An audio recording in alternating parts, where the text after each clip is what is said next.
Okay,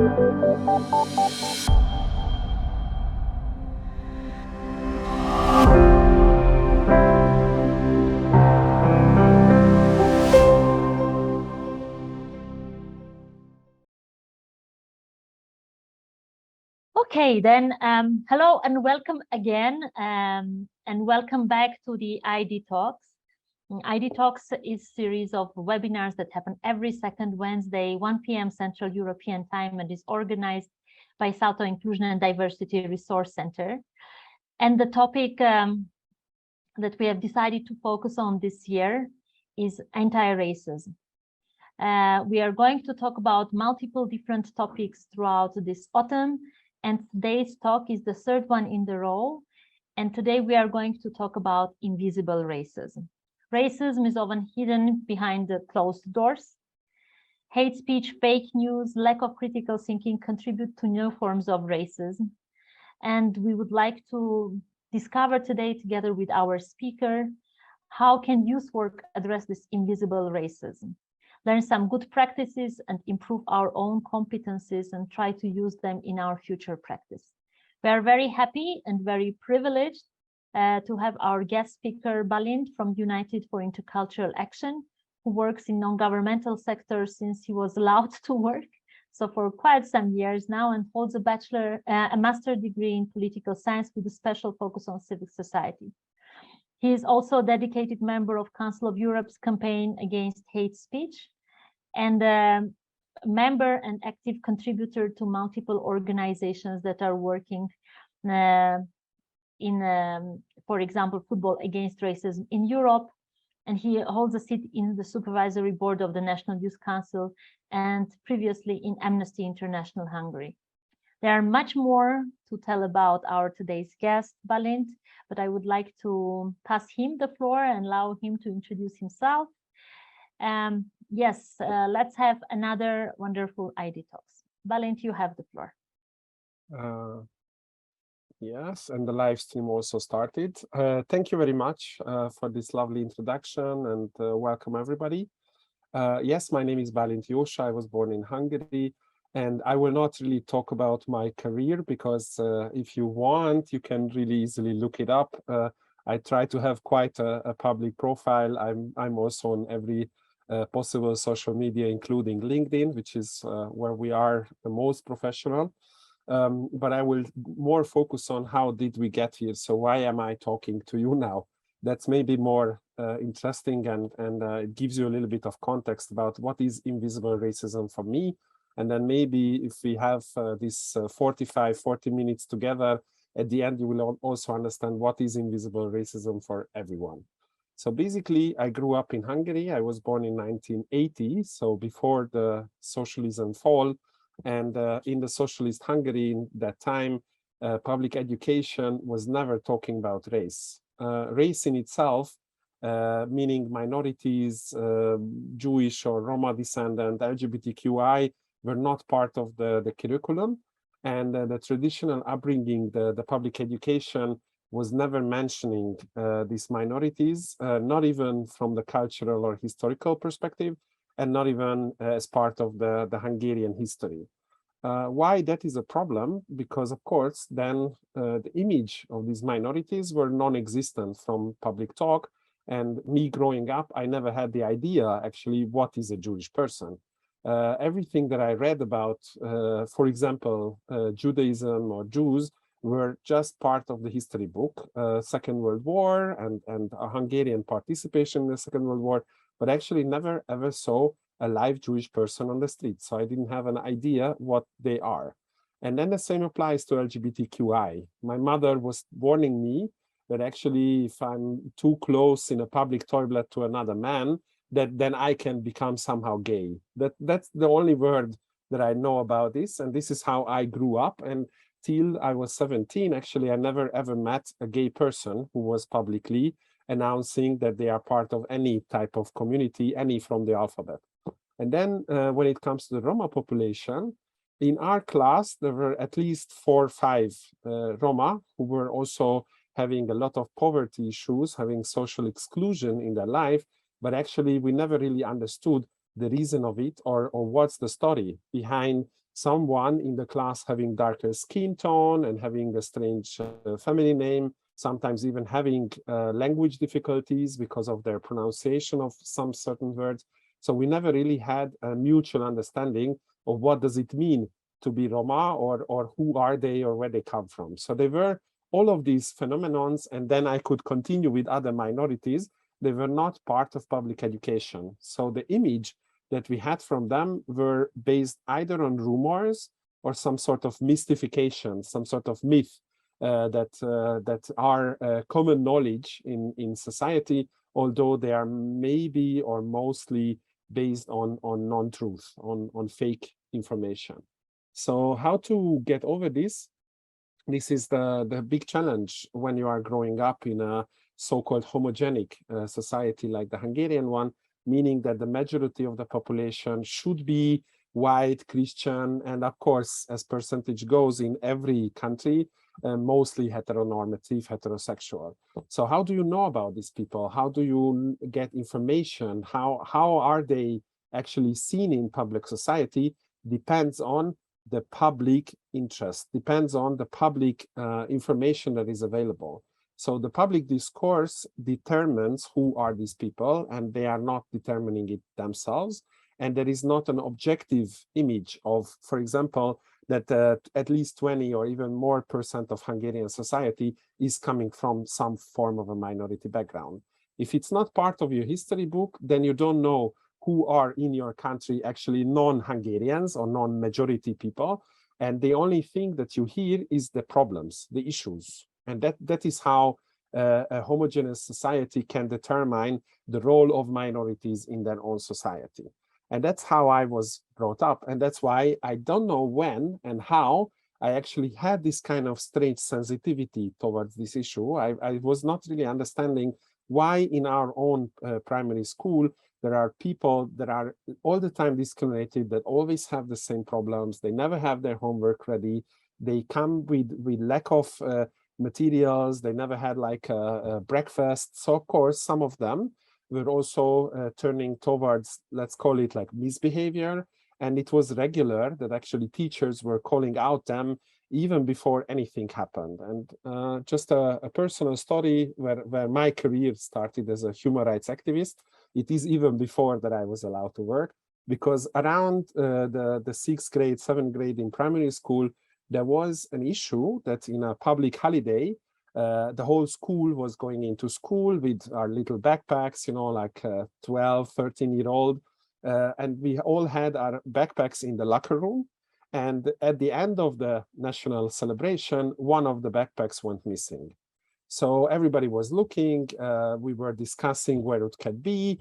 And finally, we all went home, and the kid who lost his backpack went home and probably got a little bit of punishment from the parents. But the next morning in the school, the principal called in through the loudspeaker in front of 800 people, 5 Roma kids to the principal's office without actually having any evidence that they were part of the group that stole anything, or even just to ask even the question they were there or not, because one of them was actually not in school when this story happened.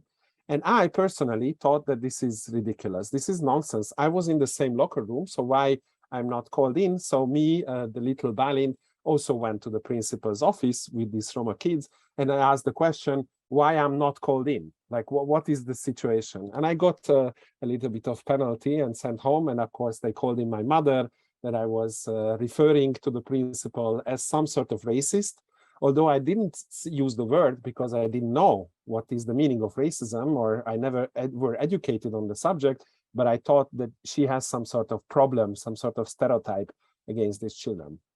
And the funny part of the story, that actually then 2 or 3 days later, we found the backpack in the locker room, but it was under some bench and it was just difficult to find.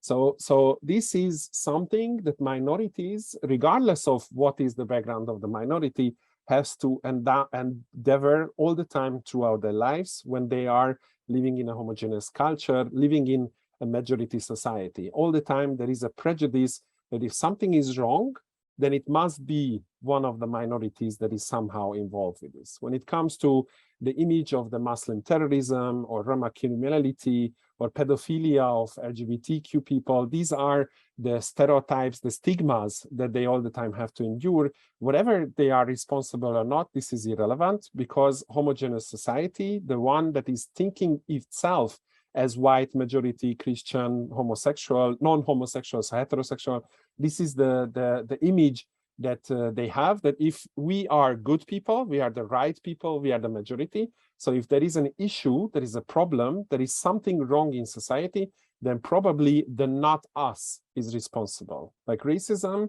is actually, according to some theory, it's an evolutionary thing. Like we as species, a human species, had to learn to differentiate what is us and what is not us. You know, what are predatorial animals and what are non-predatory animals, what is green and non-edible and what is red and edible. So this is something where racism also originates, because if you see yourself as part of the group, that gives you power, it gives you solidarity, it gives you enormous amount of resource. Human alone cannot survive in nature. We are too weak for that.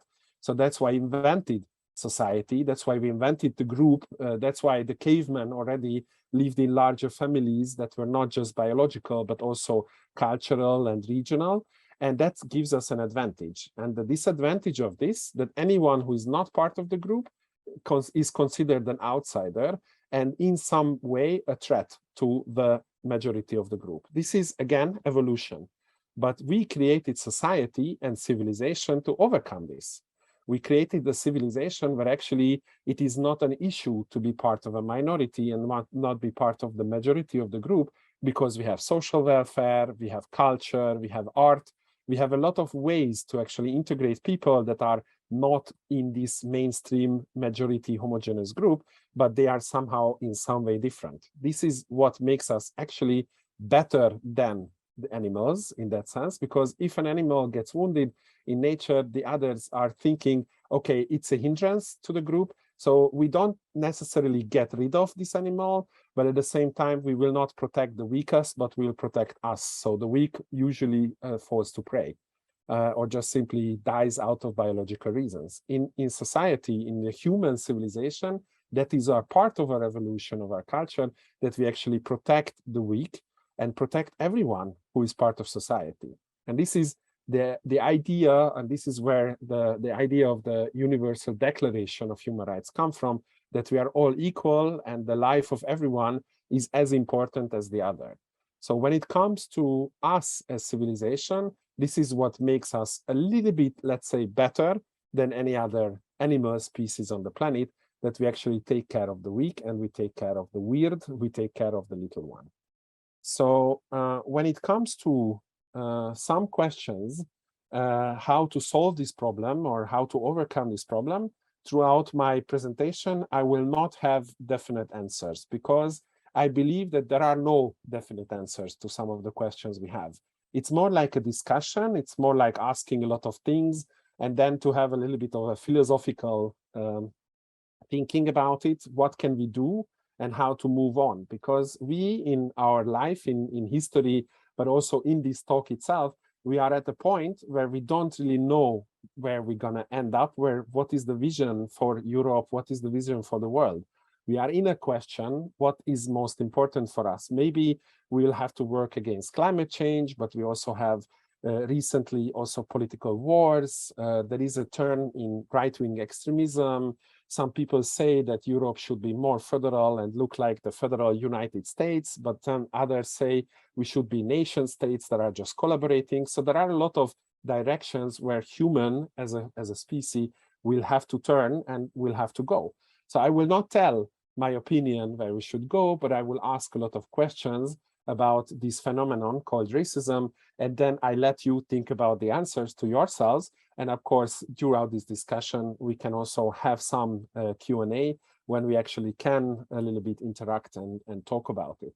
So I already mentioned the Universal Declaration of Human Rights, but this declaration is, of course, a close follow-up of the Second World War.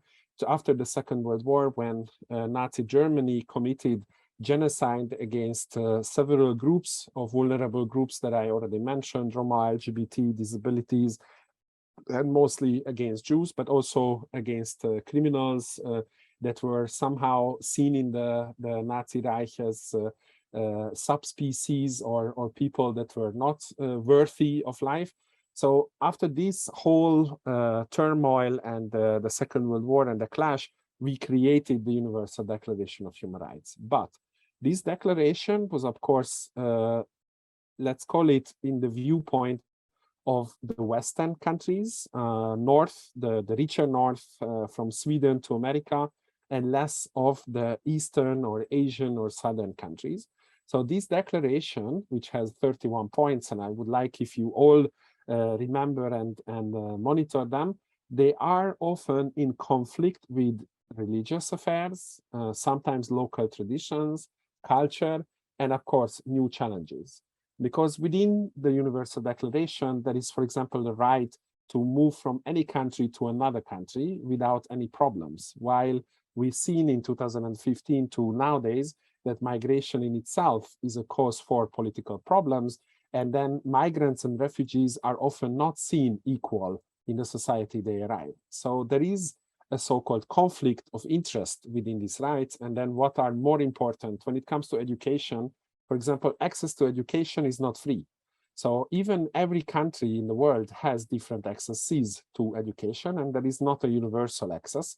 There is not even a minimum access, because in some countries, primary education up to 4 years is free, but then after that, people dependent on their poverty, dependent on their background, will have to select a choice of career that is maybe not fitting them, but this is what they can afford, including what is near to them, where they can go, or pay tuition free. So every right and every aspect is in a conflict with another, and that's why this is somehow reflected in the political life as well. And when it comes to our main topic, hate speech, there we have the most clear conflict. One is that we have the right to say what we want, the freedom of expression, not to be prosecuted against us when we actually speak our free mind. And this was the fundament of discussion, and also from the 17th, 18th century onwards, critical being against the church, the kingdoms, the monarchies. Without the freedom of speech, we wouldn't have democracy as it is today. But on the other side, there is the right to dignity, meaning that people who are from a vulnerable group should have a higher level of protection when it comes to labeling, exclusion, and all sorts of form of hate speech and racism. There is a problem that actually there is not a significant lakmus paper or some sort of chemical, physical thing that you can just touch any sentence online or in the public life and decide whether if it's hate speech or not. This is something where every culture, every country has their own phenomenon, and they understand different sentences differently. And also, it also depends who is saying that sentence and against who, where is this person coming from? Is this a person of influence, or is this someone who is totally marginalized and seen often as a ridiculous person? Or maybe it is humor, maybe it was just some sort of artistic expression, sarcasm. So all this is making our life, when we want to talk about hate speech objectively, very difficult.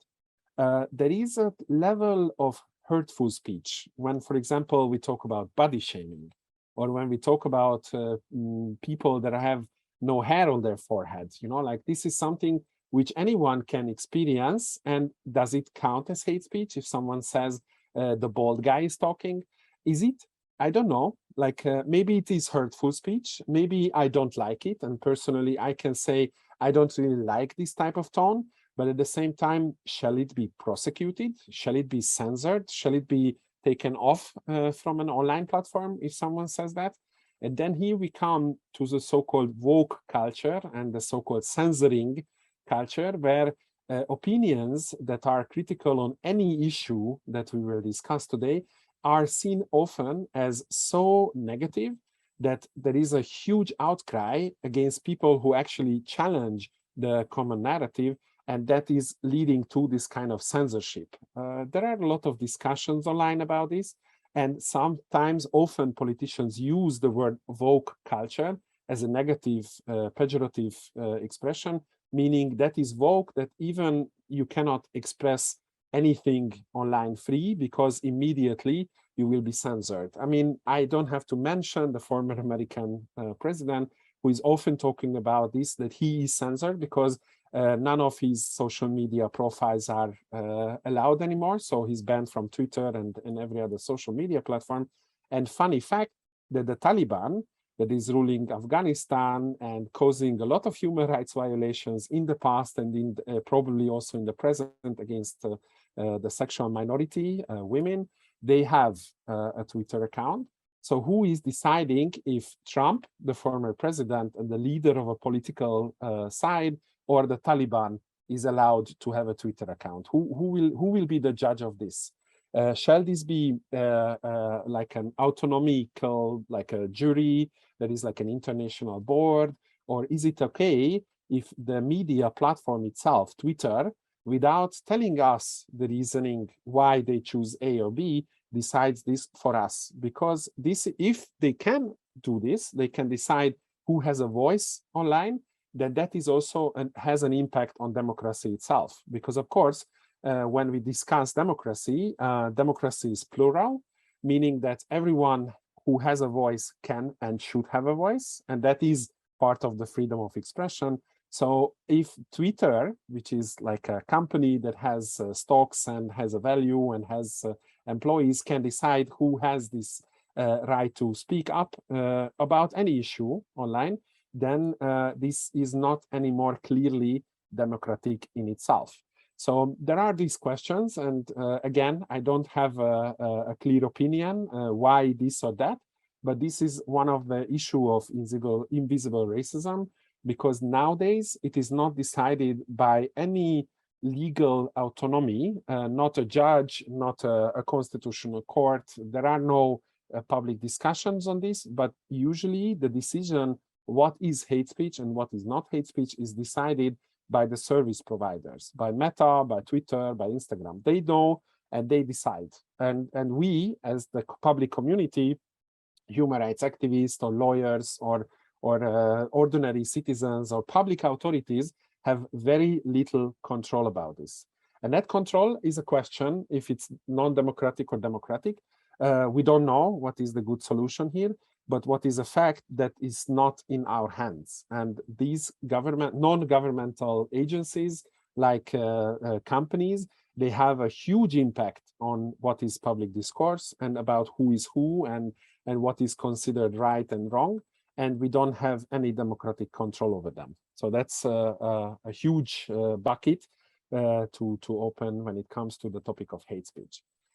Yes, there is also a very big issue of this extraterritorial aspect of the online world, because these companies are usually registered in American law, under American law. I mean, Meta is registered in Ireland, but they have a different understanding of what is hate and what is the freedom of expression because of this so-called market logic. That in the United States, the idea behind very few censorship and a whole area of large freedoms when it comes to the freedom of expression is that they should compete against each other. So there should be a free market of ideas, but actually everyone can say what they think, and then the popularity will decide what idea is leading.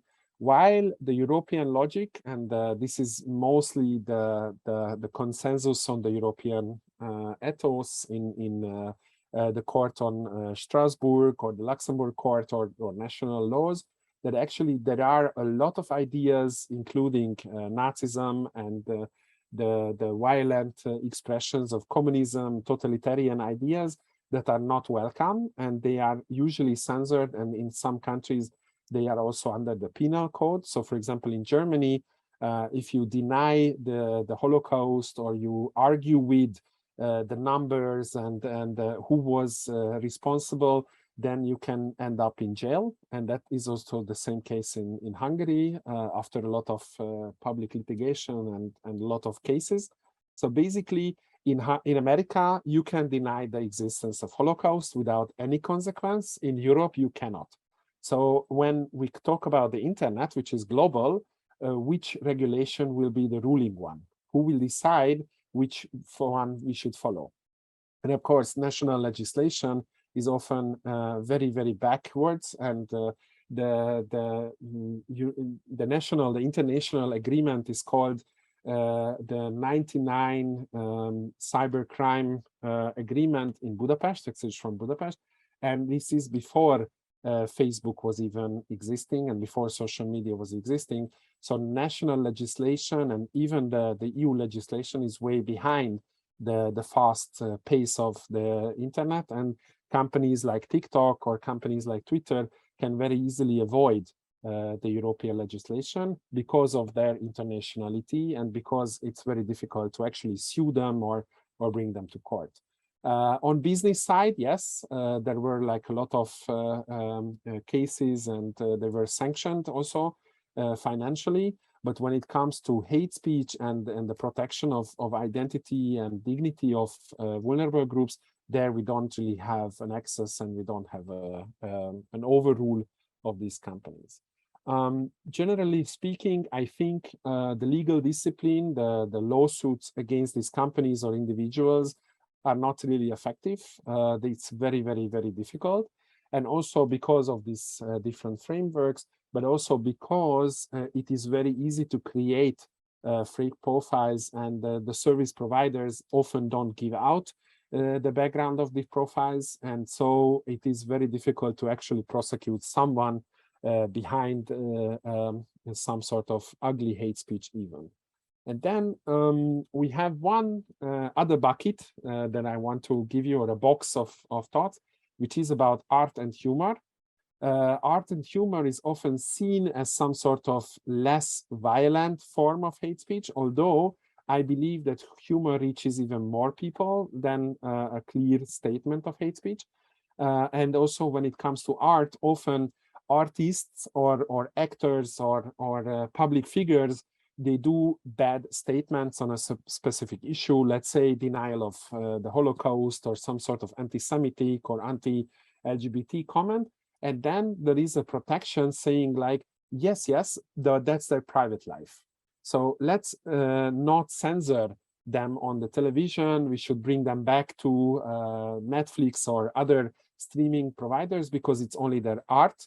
And that is what they say in the public life. It's none of my business. It's something that they didn't do on screen. So there is a discussion about, can we allow people that are committing hate speech to be just an artist? I mean, I often have this argument that actually we could have an exhibition of Stalin and Hitler's paintings, because both of them had part of their career also painted things or wrote poems. And of course, no one would allow a picture exhibition of Adolf Hitler just as art, because this is not working. This is not how we supposed to live, because of course, this is also legitimizing everything else they did in their life. So to open this as a discussion, how often we are faced with this, that the art and the person are different. This is again like something that we could discuss for hours, and there is not a clear answer if we can differentiate the person from the product they create. And when it comes to humor, I also often hear this, it was meant to be a joke. Well, actually, I believe that there are some topics that we cannot have jokes about, or this is not really functioning as a prohibition of some sort of topics, because we always have to consider that when we tell a joke or even just a story, it can be triggering for some people that go through this. Let's say when it comes to victims of sexual violence, telling a joke on this, for some person, it means that they relive the experience they had, and that's a triggering factor. So we hurt a person without knowing it. So we have to be aware of with whom we are joking about, what we are joking. So it is the polite way not to joke with certain subjects. Of course, if you know that in your group that you are with, no one is a victim of something, these jokes might be not harmful, and then you can think that they are okay, but you never really know. And when it comes to Facebook or when it comes to social media, your audience is global, so you cannot know who will watch that video or who will enjoy or very much disapprove the humor that you are using. And if the joke in itself is not trying to actually show like some sort of mirror, some sort of reflection to society, then what's the purpose? If the purpose is not to harm other people, then maybe you can do it, but it is often just the fun itself, and then having fun on people that are not able to defend themselves, I am not sure if it's the right maneuver to do. So when it comes to humor, there is also a lot of discussions, but I don't agree with the statement that it was just a joke. Like, I think jokes can be as problematic as the most direct hate speech, or even worse, because they spread easier, they endure our emotions, so they are actually a little bit sneaky. And then when it comes to sneakiness, they can actually have more damage than if they would be very violent and very direct, because that people can recognize, the monitor, the radar is much more protecting them against it. That's about humor. And then we come to the last problem field that I have on my list, which is the fake news issue. When we talk about fake news, there are a lot of categories of fake news, and sometimes they interlude, sometimes they overlap. But I try to kind of have put some of the elements of fake news here, and then we can go through and later discuss, and you can give me also your examples about this when we come back for the Q&A. So first of all, one type of fake news is called the hoax. Hoax is a completely fake, meaning that it is often even fabricated. This is like when people fish out some sort of alien, or they act like they found a UFO on the beach, and then actually what is behind is a wood piece that looks like that, or they are artificially creating these things in order to get a lot of attention. So hoaxes are completely fake. They don't have any truth in them, and they are meant to be some sort of sensational that everyone is looking at. And then this generates, of course, traffic and interest to the person who is sharing this hoax. The next one is a little bit softer. It's called clickbait. Clickbait is like a classical title that is giving you some sort of sensational information, but actually when you read the article or what is the article about, then you recognize that it doesn't. So it's like they might have found the reason for how the pyramids were made, and then actually when you read it, there are conflicting theories about how they did it. So there is not like a really information behind it. It's just a clickbait. So like click that you want to read this article or you want to get more information, but there is not a real information in this article. So it's just attracting you to go and that generates interest, but it doesn't generate information to you. Clickbait can be also under clickbait, can be a lot of other versions of fake news, can be a hoax under, or can be some sort of propaganda, but the clickbait itself is the title that this is. And then under, often you will not find any answers to what the click itself promised you. And then we come to the word propaganda. So that is often used in public discourse, but the definition is not really clear.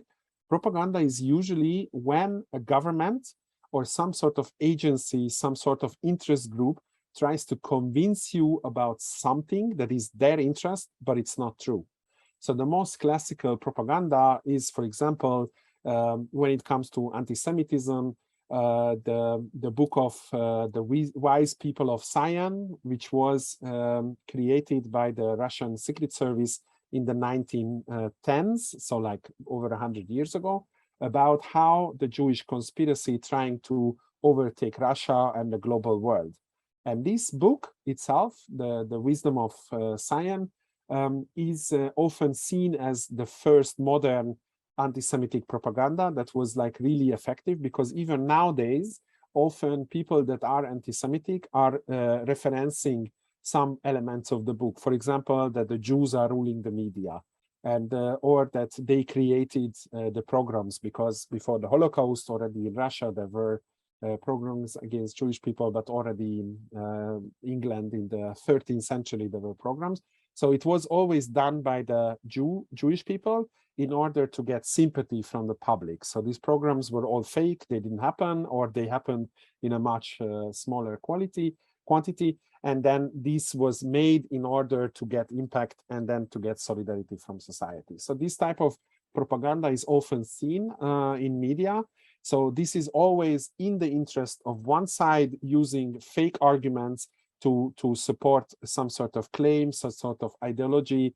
In the case of recent times, also war, we had it in the Iraqi invasion with the so-called weapons of mass destruction, and similar, we can see it in Ukraine, that programs against Russian minority were one of the casus bellis for the Russian invasion. And when this news, without any evidence and links and pictures and testimonies of real people come, then we can suspect it that it's some sort of propaganda. And it is in every government interest and every group's interest to spread this propaganda. So it is a large chunk of news. Actually, you can consider some sort of propaganda nowadays.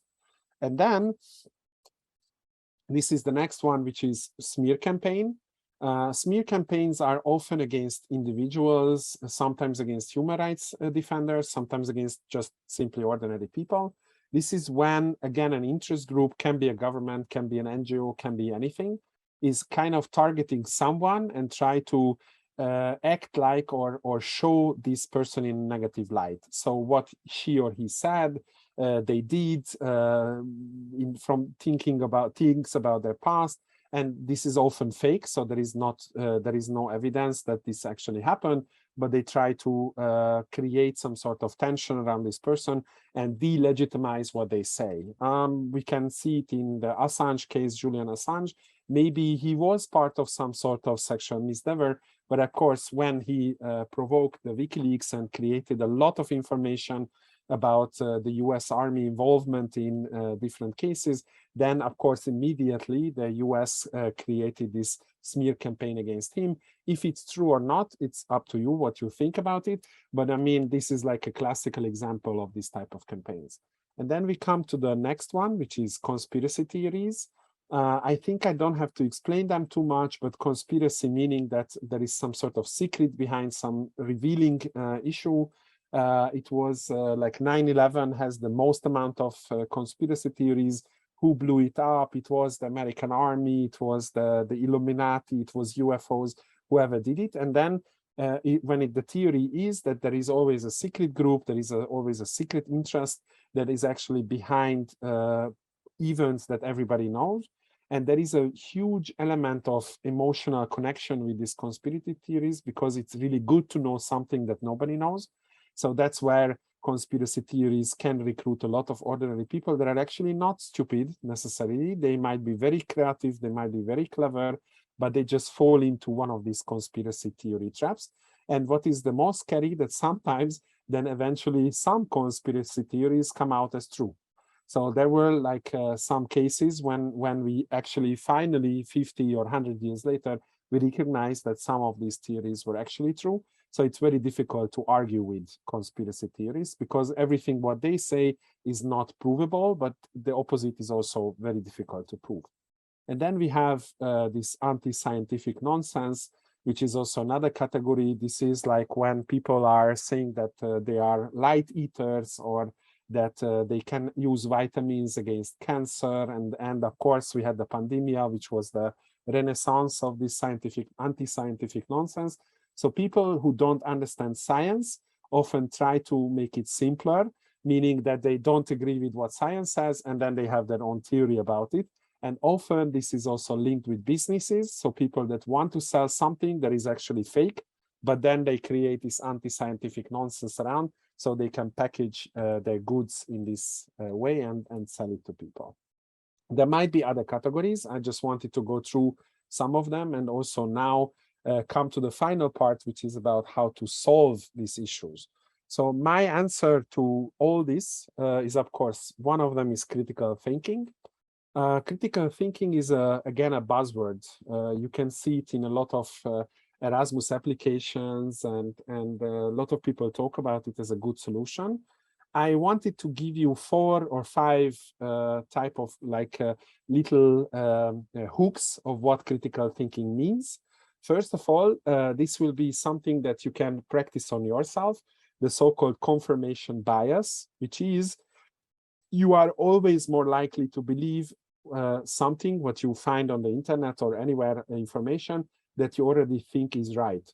So if you believe that 9/11 was not done by the Taliban and Osama bin Laden, you immediately, when you hear an article that is actually talking about someone else committing 9/11, then you will be more emotionally involved with that. And you will have the more likeliness to believe it. So my advice, if you read something on the internet, which is very sensational, and it is fully according to your belief system, then consider it a lie, because it is often tailored to you, and that's why you see it at the first place. So be very critical on things that are sensational and they are confirming your thinking. And vice versa, if you see something that is sensational and it is the opposite of what you believe, be suspicious that it might be true. So this is how it is very easy to get along online and not find all the time conspiracy theories and fake news that is affecting you. Then there is always this complexity and nuance. Things are very complicated. Simple solutions that are 3 to 5 words are never true. If you ask what color the sea is, then the answer should be actually blue. But there are many seas that are gray or green or totally different color, but blue itself, like the top maybe 10% is blue and under it is dark. So there is not a simplified answer to this question. And everything is very complex. And that's why populism is very easy winning people, because it gives very simplified answers to very complex questions like migration, racism, or integration of refugees to society. They have always a very simple answer, although the questions are way more complicated and the answers should be also well thought. That's why we have a difficulty with arguing with conspiracy theories or populists, because their answers are very simple, although the questions are very complicated. And then the next one, which I also have to practice more, being right is not a virtue. So we have to use intellectual empathy. You have to kind of believe that the other one is also maybe right in their own way. And you cannot just believe that you are the only one right on the internet. So you have to give yourself the benefit of the doubt and the other side the benefit of being right. And of course, always check your sources. Statistics can be very tricky, but sourcing testimonials, pictures, and everything can be also very tricky. We fall often that we see something like a very beautiful picture that is underlining our theory, and immediately we think it's true, and it is often not. So check your sources. And then the last one maybe is to avoid argumentative mistakes, which means that there is a lot of lists. I will give you links after that in the follow-up about what are argumentative mistakes. For example, that you take one example that you know very closely, your parents, your family, and then you describe the whole world according to this microscopic reality that you know, and you think you can generalize society because my uncle does that. So this type of mistakes, and then if you avoid these mistakes, you can very much more understand the other side, what they are talking about, what they mean by it. And then we have global citizenship as one of the solutions, thinking beyond the national borders, not meaning that we forget where we come from. I'm a very proud Hungarian. I love my country, but also I'm part of the European and the pan-European and the global movements and citizenships. And then to think a little bit that actually the issues that I have in Hungary might be very different in the case of India or the United States, but still to have this global perspective on every issue that we have. And there are many movements and educational tools how to become a more global citizen. And I will also give some materials on that.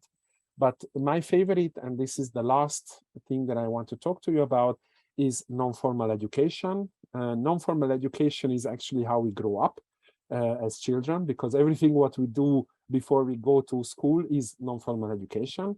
But this is what I mean. It's a little bit more strategic, and it is value-based. So principles of the non-formal education is that we believe in values and we invest in values. The other one is that it's participatory, so not like this speech today, but what will come after that is the participatory part. And then experimental, so we never do things twice the same way, and then tailor to needs of participants. So if the participants come from a vulnerable group, then we will tailor the non-formal activity on their needs, but also how their age is or what level of academia they have. So we try to tailor it to their needs, but at the same time intercultural, so that we bring together totally different backgrounded people, and that creates an intercultural experience that will channel a lot of these good values into people's ordinary life, and then it lowers their judgmental side and creates more global citizens. And then, of course, it's free or supported by governments or the Erasmus program, and it is very, very interactive. So I will give some books on non-formal education as well in the follow-up, because we'll have a follow-up article that I will have to produce, and my colleagues will tell you more about this follow-up part, what else will be in this, but I will give you some educational books on non-formal education, just in order that you can practice it in your ordinary life, because school is not really a place for non-formal education. That is more on statistics and numbers and concepts and information about your culture, and it is usually nation tailored. So every history book is in conflict with other countries' history books, what happened, who was the winner. And my favorite is that we had 160 years of Ottoman Empire in Hungary, and in the books of the Turkish history book, this was a friendship visit from Turkey, and actually that we were calling them in against the Austro-Hungarian Empire, so the Austrians and the Habsburg Empire. So actually it was a friendship visit, this 160 years. Well, we saw it a little bit differently, but that's what I mean. The school system, the educational system is not teaching you intercultural competence, and it's not teaching you anti-racism. So this is not the place where you will find it. In very few cases, in very few countries it is, but in general, you can consider it that education is national, and it tries to be on the legacy, the heritage, the culture of the country, and less interested in diversity and different minorities and the interest of other. So that's why we have to do non-formal education, and we have to reflect our own country and our own prejudices, our own belief systems, and then we can become more intercultural, and then we can debunk what is the invisible racism in our societies. So I know I talked a lot, so the floor is back to you, and I'm very happy for questions after. And also, if you disapprove or you disagree with me, I'm also very happy to hear that. Thank you very much for your attention. The floor is yours, Anna.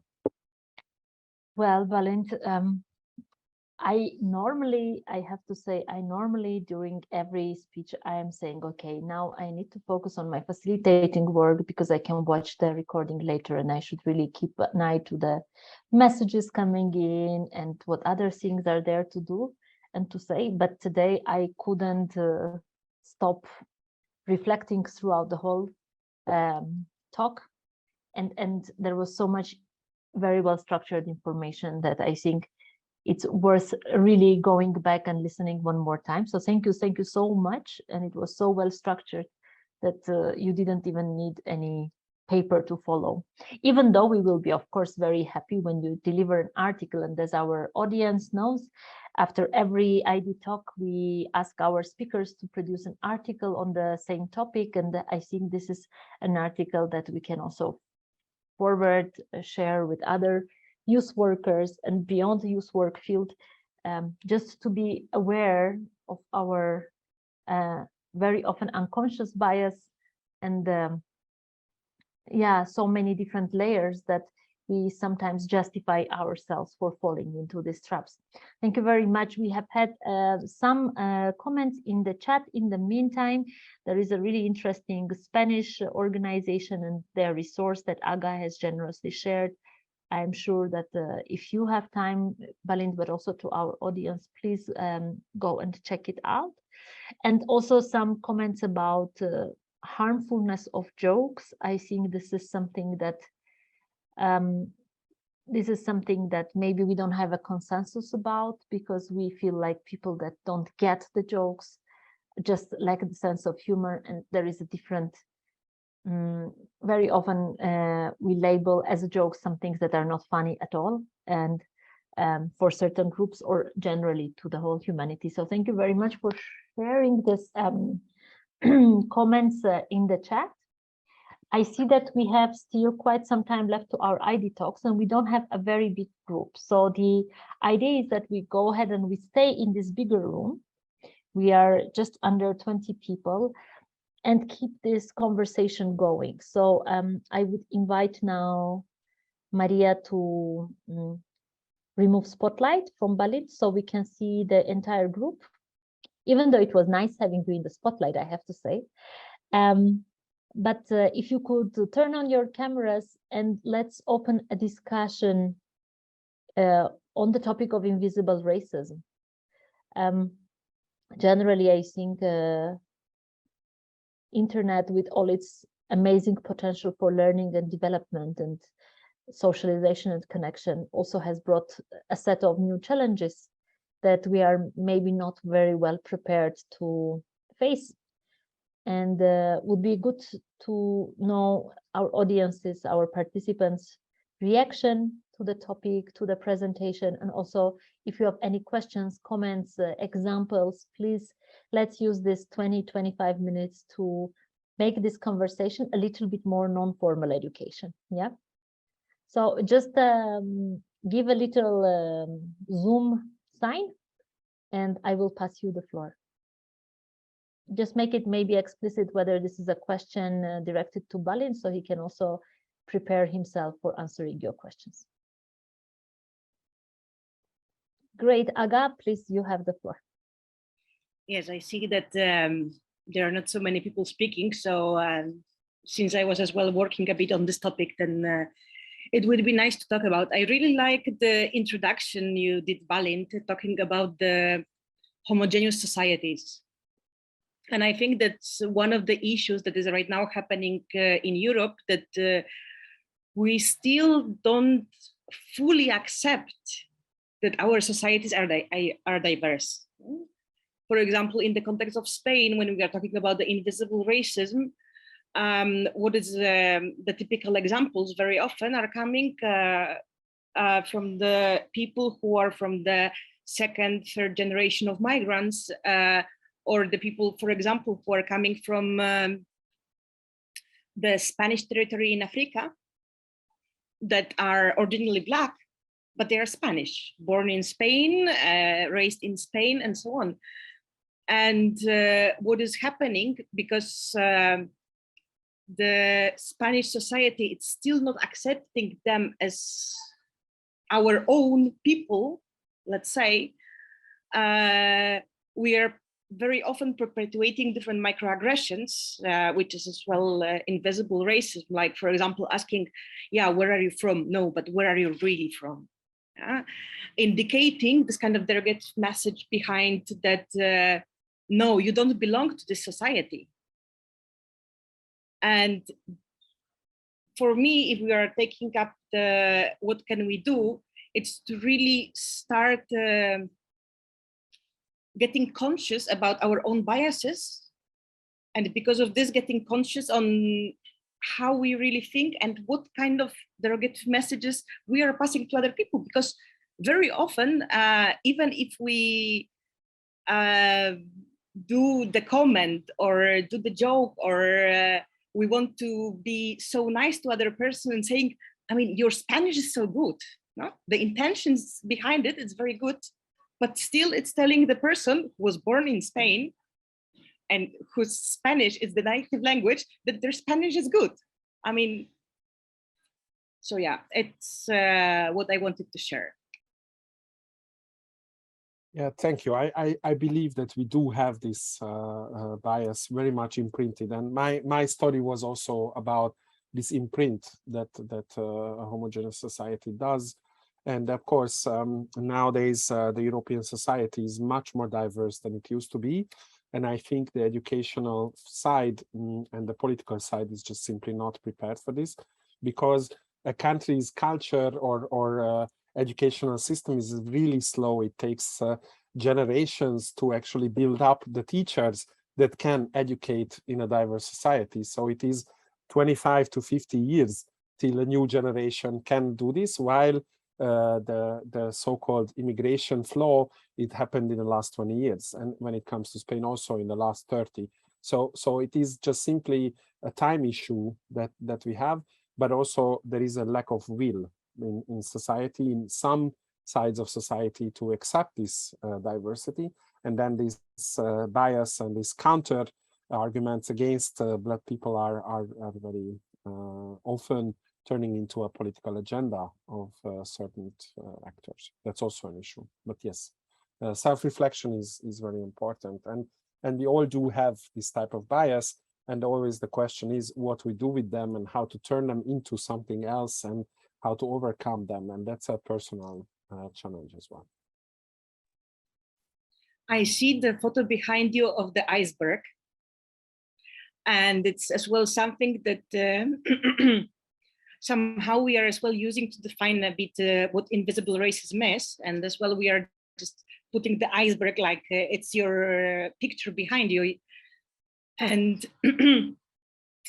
the line that it's dividing the visible and invisible part of racism, we are usually saying that it's line of the tolerance, meaning what it's accepted by the society as normal and still acceptable. Like, for example, we were talking about the jokes. Yeah, if the society will accept that the racist jokes can really harm the person, and then they become visible. Yeah? So just a short reflection as well, how we can understand the issue of the invisible racism using already the picture that is on the screen. It was on purpose to choose this background, that's true. But also it's a little bit about the persona, and also like you have many metaphors in it, because it also shows like what is visible to society and what is behind. So when it comes to identities, often the surface of an identity is visible, but what the background is not visible. So you can have a lot of metaphors with the iceberg. I like it a lot. Can be practically used.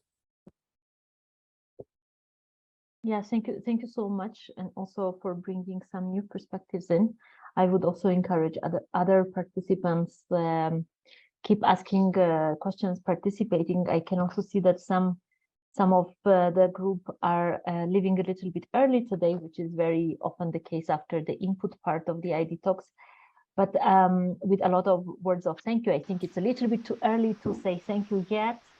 And if you have more questions, I would like to invite you to pass them. But I have actually a follow-up question, very much linked to what you both were saying. But yeah, I praise myself that I'm coming from the capital of humor of Armenia, Gyumri, that was very recently hosting the SALTO network meeting here. Armenia, yeah, I didn't say, I assume everybody knows where Gyumri is. When you live in a homogeneous society, you know, when you were doing your presentation, at some point you said, yeah, please make sure that the joke is not offending anybody in the group. But sometimes it happens that you get so comfortable in this group and these jokes become so normal, or certain labels, they keep returning in a conversation in a very, because it doesn't harm anybody in the group. Somehow you don't see very much, you don't look very much outside the group. And I work with some youth centers that work with very homogeneous groups. I would have to say that we run some statistics and we look into profiles of young people. What if you work with a group that is homogeneous and you still want to educate them about anti-racism and how to be delicate about it, especially that the content that you're exposed to now is not restricted anymore by the purse of your physical existence. How to talk to young people, especially to teenagers, about invisible racism in a way that they can relate to it. And this is a question to you, Balint, but also if anybody in the audience would like to give a suggestion, I will be very happy. So I wait for the group, and then if not, I can answer. Yeah, please go ahead, and then we will see if somebody catches up. It will So be really nice basically, to have a bigger discussion. I mean, this joke, the humor part, is also one of the small elements. So this is not like the main issue, I think. It is just that in humor there is a lot of invisible racism. So that's why I use this as an example. And you cannot be cautious enough when it comes to vulnerable groups. So also when it comes to women, for example, like there are a lot of sexist jokes, misogyny jokes on women, hundreds of them. And so there will be always someone to be offended. So my principle is not to use this in a group that I don't know or I don't know at all. So like generally not to have this type of jokes in my mind. And it is sometimes difficult because some jokes are actually sarcastic. So they show society's weak points. But in other cases, it can be also a trigger to some people that are experiencing that negative side of society. So for them, it's not funny, but it's their everyday life. And you never really know if your little tiny drop is maybe the last drop for someone to flip out. And also it's very important that when you are a facilitator, you are leading the training, then you make this joke and there will be some people that will think that this allows them to be more radical because they would be anyway on the same page as the joke itself. But then when you do it, that means that you legitimize the narrative that there are us and them, and there are weak people and strong people. So that what you wrote, this microaggression, turns into actually a real aggression because it is not coming from you, but other ordinary audience members. So those that are you don't see, that you have no control over. So that's why in a surrounding of non-formal education or youth work, you are not allowed to do this. That's the rule. That's it. Because what we see also with public figures and influencers, that they are broadening the horizon. So whatever they say, there will be some people who go 3 more steps further. So if they go to the edge of what is allowed and what is not allowed, there will be others who make 3 more steps. So that's why we have a big influence on the group we work with, especially if they're young people. So that's why you're not allowed. And then, of course, with your friends, with your family, you can do this, but in your professional life, I am completely against it. That's my answer. And then the second, how to talk to you people about this. These are these activities in Compass, in other training manuals, and many of them lean on this invisible racism issue. For example, the Take a Step Forward game, where you can give roles and everyone can make some steps. And then after the end of the whole game, it's an activity, a game, people see that in society, there are a lot of invisible racism issues, like people cannot do the same things that they could. So this is this sensitivizing, empathy growing type of workshops. And there are many of them. And I think they function very well. So I would do, again, as always, non-formal activities. And there is a list of them which would fit this category.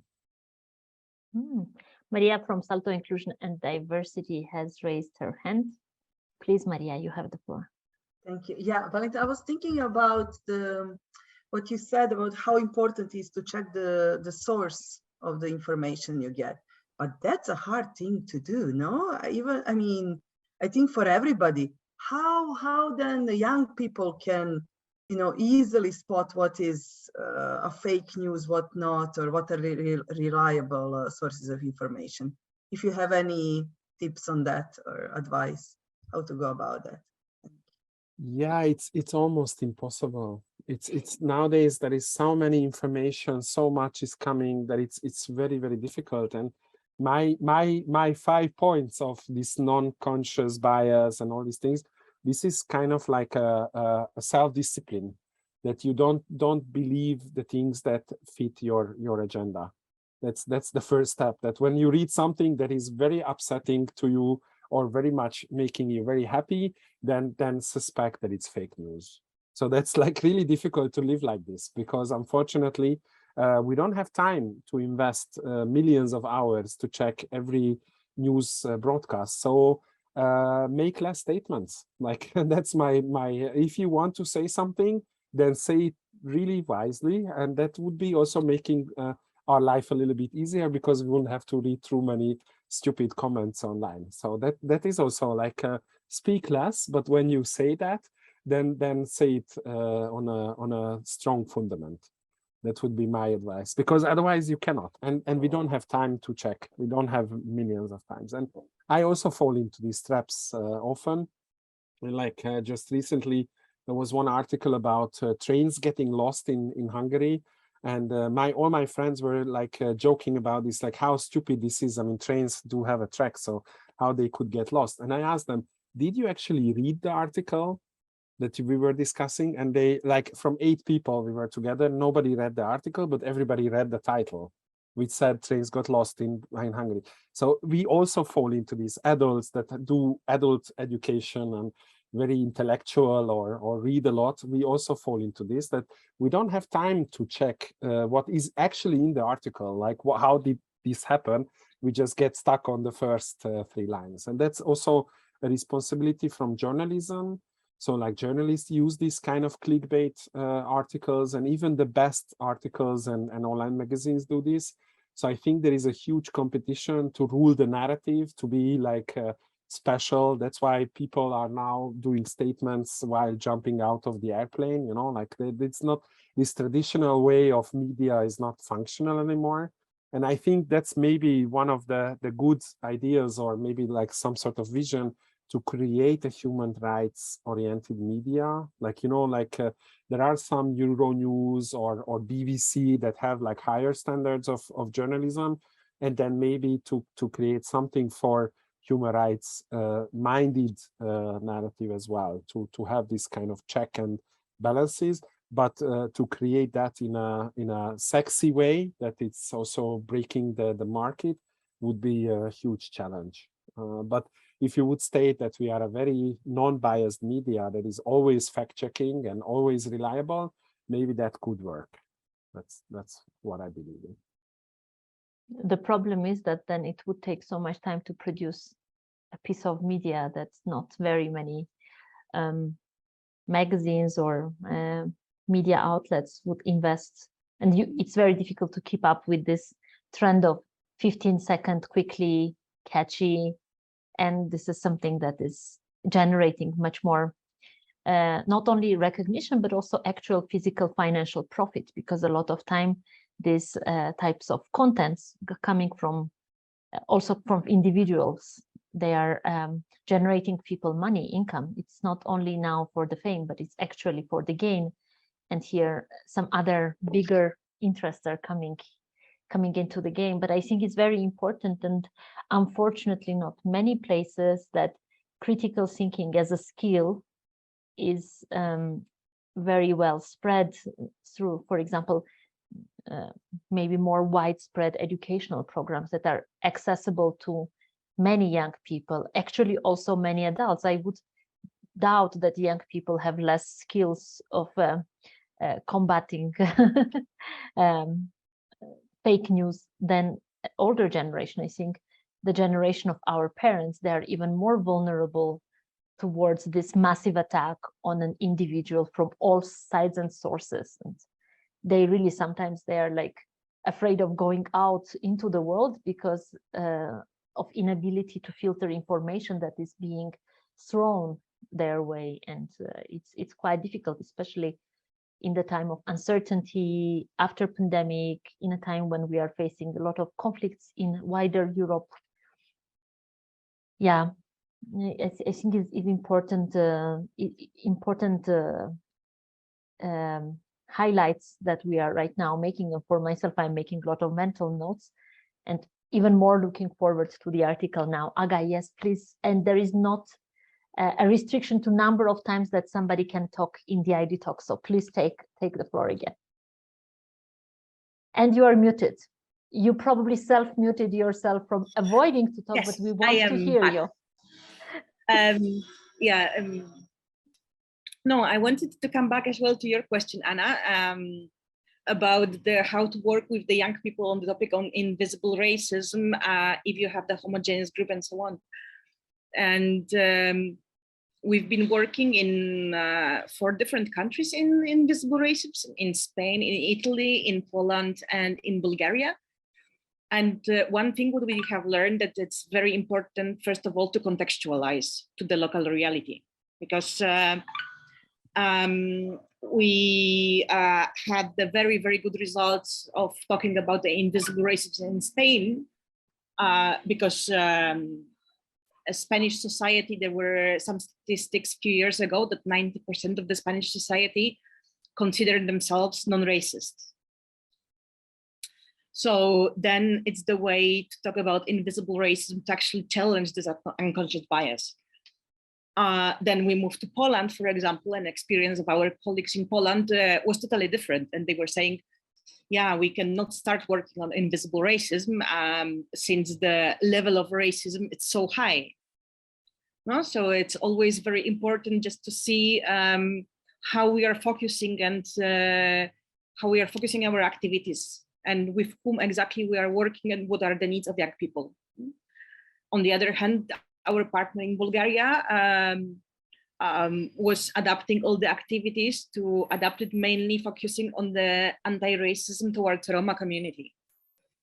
So as well, it's important to have this kind of context and knowing with whom you work.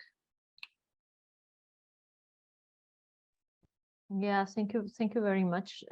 Just a few minutes ago, I was talking to a group of youth workers that we need to even go a little bit beyond our own reality, and also, like you mentioned, Balint, to consider ourselves as global citizens. And it's not only about there are no other different than us people in our village, but it's also we live in a community of many villages, many cities, many countries, and to try to be also understanding and curious about our own culture, but also of the culture of the other. And I think to encourage to see beauty in the difference is very important, especially if you're working with young people, with teenagers, and they get this habit of seeing the best in the people and trying to appreciate this diversity, embracing diversity, like the name of our previous edition of idtalks.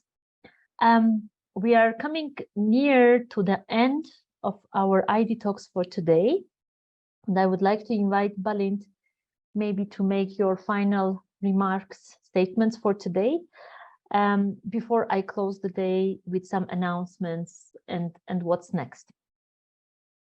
Please. Thank you very much. Yes, I had this generation thinking a little bit in my head, because it's true that in the last 50 years, the so-called public discussion became like super fragmented. So previously there were like 4 or 5 in every society, 4 or 5 channels of discussion that were like the mass media, the national television, and public interest and public opinion was clashing on these 4 or 5 different channels. There were like one TV show where there were 4 different people arguing about the subjects that we have. But nowadays with social media, and you already mentioned, everyone is a media. So basically everything that we share becomes immediately some form of a news. And prior, it was not possible that the individual super democratically could kind of influence the society that he, she, they lived in. And this is creating one-way challenge, because that means that there is nothing which we can agree on. Super polarized societies, because everyone has their own personal opinion and viewpoint. And of course, there are trends where people can align to one opinion, but that is very difficult nowadays to actually decide what is what. This is what they call the post-factual or post-truth society, because even about COVID or natural disasters, or simple like, is the globe that we live on flat or not flat, we could have a discussion. Although prior, these discussions were non-existent because there was a ruling public opinion. The public opinions clashed, and then those who were more, or they were more just or more scientifically proved, they were right. And from that point on, the discussion was over. So nowadays, all the discussions are turning into a heated battle, and anyone can have their own opinion. But still, I believe that there is some sort of center, and this is the center that I'm trying to work on, where we can have a plural society, democracy, but still focused on values and critical thinking, and in that sense, a lot of youth work. And this is what we try to do in our everyday life when it comes to my profession in United for Intercultural Action, but also in my public life when I go online and try not to be judgmental on the people that I don't agree with. And fun fact, also every time I talk to young people or I talk to old people, everybody is talking about crisis and that we are living in a very difficult time. Actually, every society in their own time felt the same. 100 years ago, they had the same issues. 50 years ago, they had different issues, but they had the same feeling. And that's why I often quote this, that one of the online magazines was publicizing 100-year-old magazine subcovers. And one of them had this lovely sentence: the problem with today's youth is that they sit the whole day long in front of the gramophone. So today's gramophone is the social media. So we should not forget that in my time, it was the television and the VHS, the videotape recorder. And then 50 years ago, it was the radio, and then it was before the gramophone. So we all have our own problems, and it is always tailored to our needs. So we don't have to worry. It's not worse or better, it's the same. And the solutions might be more needed in an innovative fashion, but they are always there. And this is why we need to not give up, but to show the invisible racism and work against it. So that's my final statement. And I wish you all a lot of strength and a lot of creativity to do so. Thank you very much for your attention. Thank you. Thank you very much, Balint. Thank you very much to our participants that are here until now and all the audience on Facebook.